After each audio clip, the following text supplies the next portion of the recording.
Hathaway received a regal welcome from moviegoers everywhere with the 2001 release of The Princess Diaries, a funny coming-of-age story about the unpopular girl who becomes royalty overnight. Well, now she plays the title role in the modern fairy tale, Ella Enchanted. What do you think you're doing to that poor elf? Oh, who's this who thinks she's so tough? Look, I think it's only fair to warn you that I'm practiced in the ancient art of origami. Paper folding? Oh, I was hoping you wouldn't know what that was. Don't let him scare you, sweetheart. Kick his butt. Now, rabbit punch. Combo! Kneel! Front step kick! Dragon roundhouse kick! Anne Hathaway, good morning. Hi, Anne. It's such a pleasure to meet you. Thank you so much. You too. My mom is so excited that I'm here. Oh, really? Hi, Hi, Mom.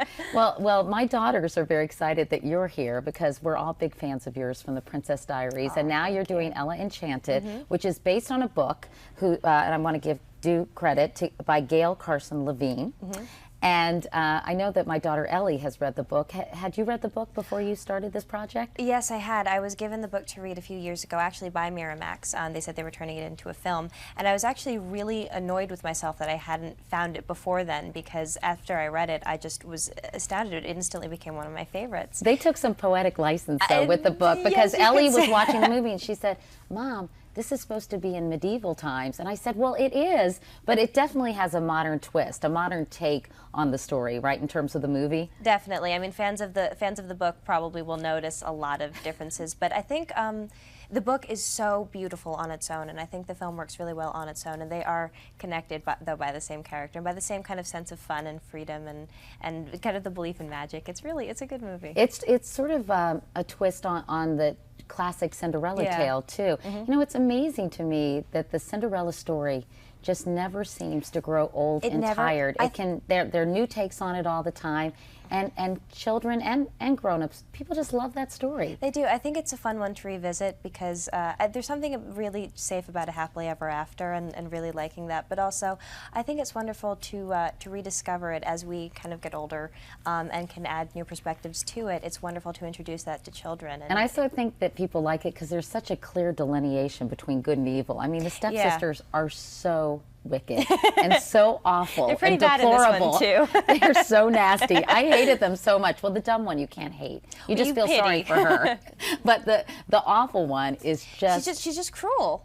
Cruel and disgusting. She's like everything an obnoxious teenager and is, to give right? Lucy Punch credit, that's all a performance. She's the loveliest girl in the entire world. We actually got to be very good friends during the course of filming. I know you've compared this or described it as a combo between sort of The Princess Diaries and Shrek. It did have a bit of a Shrekian quality. I don't know if Harvey Weinstein will appreciate my saying that, but the fantasy and the sort of the funny lines in it, I think borrows a little bit from that, don't you? I think definitely the fact that it's kind of making fun of the fact that it's a fairy tale, or maybe not even making fun, but the fact that it's aware that it is a fairy tale is definitely similar to Shrek, but it's still very, very different as well.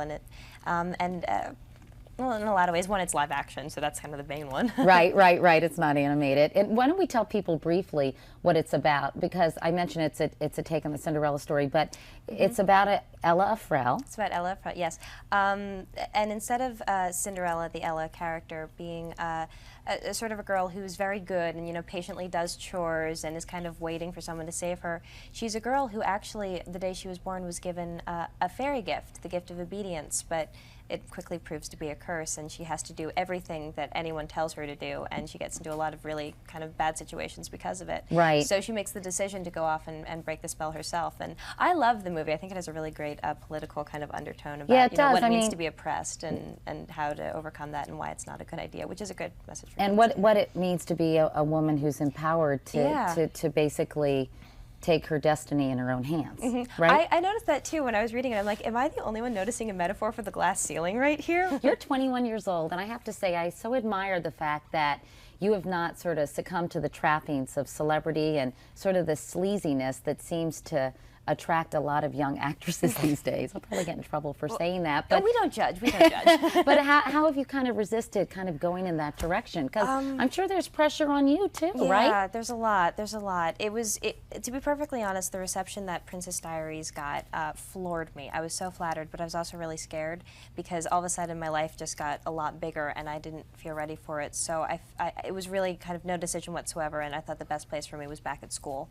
So I went back to college where I am currently. Can I ask where you are? Yeah, I go to Vassar.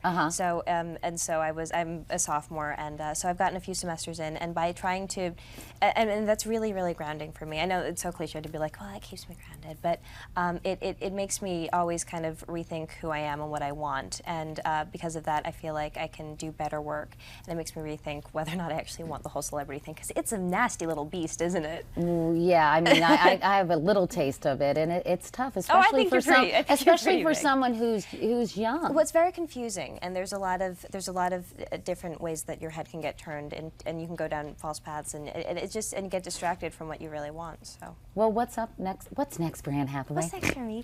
Well, I've just completed Princess Diaries 2. There is going to be a sequel. Is Julie Andrews in that one? Julie Andrews is in it. She is amazing. How much do you love Julie Andrews? She's well, the nicest person. I always loved Julie Andrews, but I really love Jules too. So she's. Oh, it's Jules. It's fine. Jules. I get to call her me, Jules. It's Julie Sundays. Andrews. So you've got that. And are you working on anything else? Or? Yes, actually, I was just cast in a role that I'm so excited about. I'm going to be doing Ang Lee's next movie called Brokeback Mountain.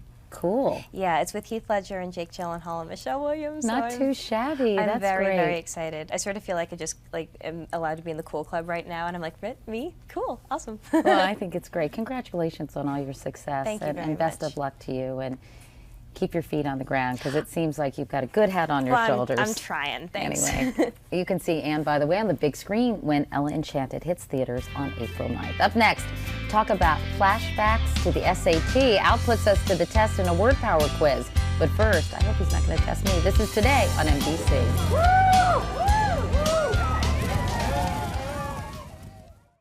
Hey, thanks for watching. And don't forget, you can catch the Today Show every morning on NBC or take Today when you're on the go. Just follow the Today podcast on Apple Podcasts, Spotify, or wherever you listen.